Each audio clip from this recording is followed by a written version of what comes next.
The second one of these processes of human resource management is the development stage. And this is also seen as the training part of human resource management. And the first question that we really need to ask before we start looking at on the job and off the job training and all that is, why bother?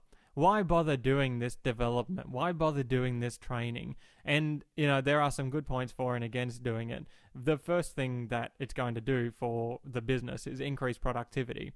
So that's going to be a good thing for the business in the long run. It's also going to make the workers feel like they're being given some good opportunities, and they're going to feel like they're being valued.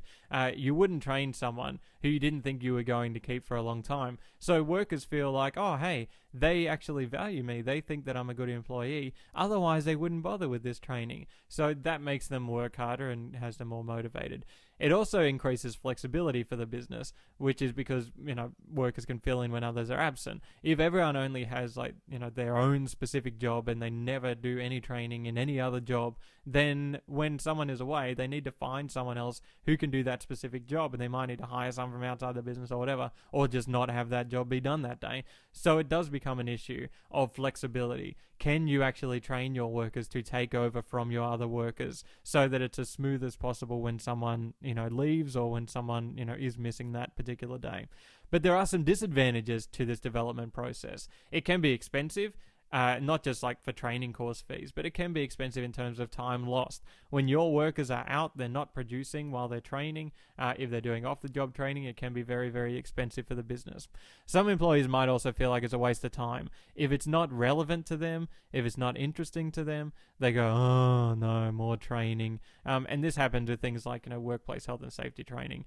You're going to go through so much of it during your life, and you're going to be completely sick of it, and you're going to think it's boring, and why am I doing this? And it's going to be demotivational for the staff. The last disadvantage is that employees might just leave and take their training with them. If you decide that, okay, I'm going to get you to train, we're going to be the best, training, developing business, in the world. We're going to send them to uni and do all this stuff.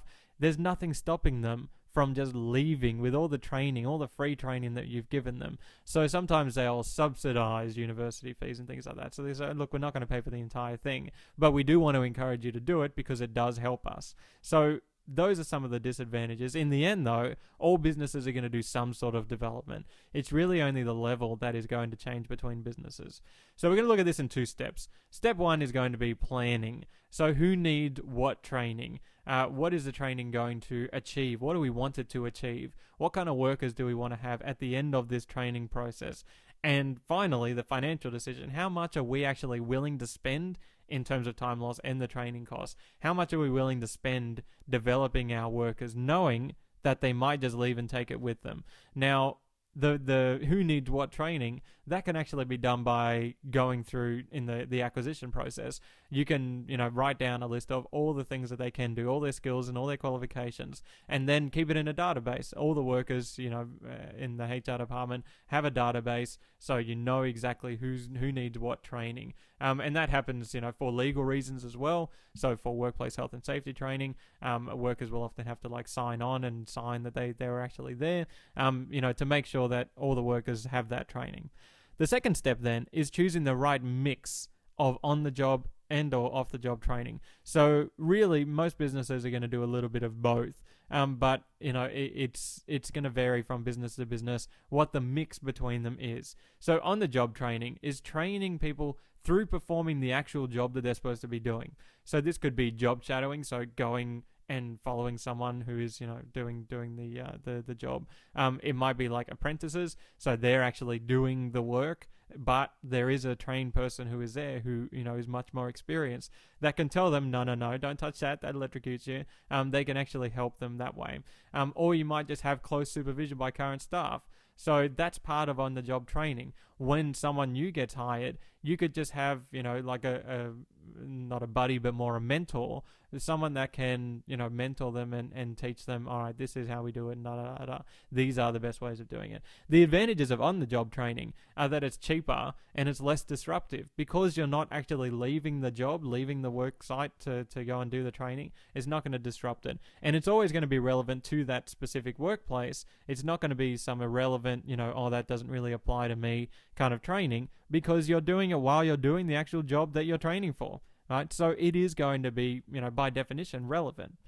The disadvantages, though, are that you're unlikely to learn new techniques. Like, you're not going to find out, the latest techniques that they're using in Europe, because you're not going off the job. You're just going to learn from the person who's just been doing it, and they learn from the person who's just been doing it. So you're not going to learn any new techniques, new to the business.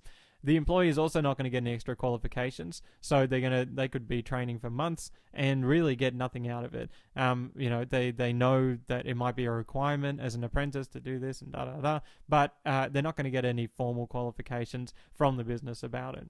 And the current staff might not be good at teaching the jobs, right? Maybe they are just good at doing the job. They are just good at, being an electrician. But they're not actually good at being a teacher. So they might just go, you know what, stay out of my way. Don't look. You just go over there. I'm not going to teach you, etc., etc. So the current staff, they might need to be trained on how to train. Off-the-job training is stopping work to train. So this might be like in the classroom. It might be going to conferences, though, you don't learn a lot going to conferences, just, how to drink and stuff like that. The advantages of stopping work to train, of actually leaving your work site or leaving the your station or your cubicle or whatever to go and learn something, is that the people who are doing the training, they might be better at delivering the training than Joe the plumber.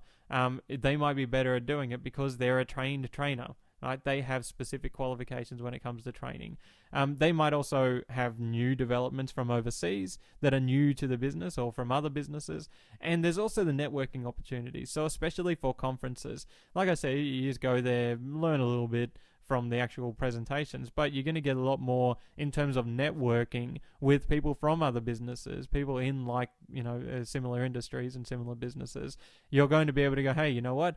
I was drinking with that guy at this conference, and we exchanged business cards and spent the night together. And now I have a contact at this other business, so it's going to come in handy. The disadvantages, obviously, is going to be more expensive in terms of time lost and the training fees, but it's also going to be expensive when it comes to covering absences. Unless you're the type of business that can just stop production altogether, and you don't need to produce that day, you're going to need to cover people being absent from that business.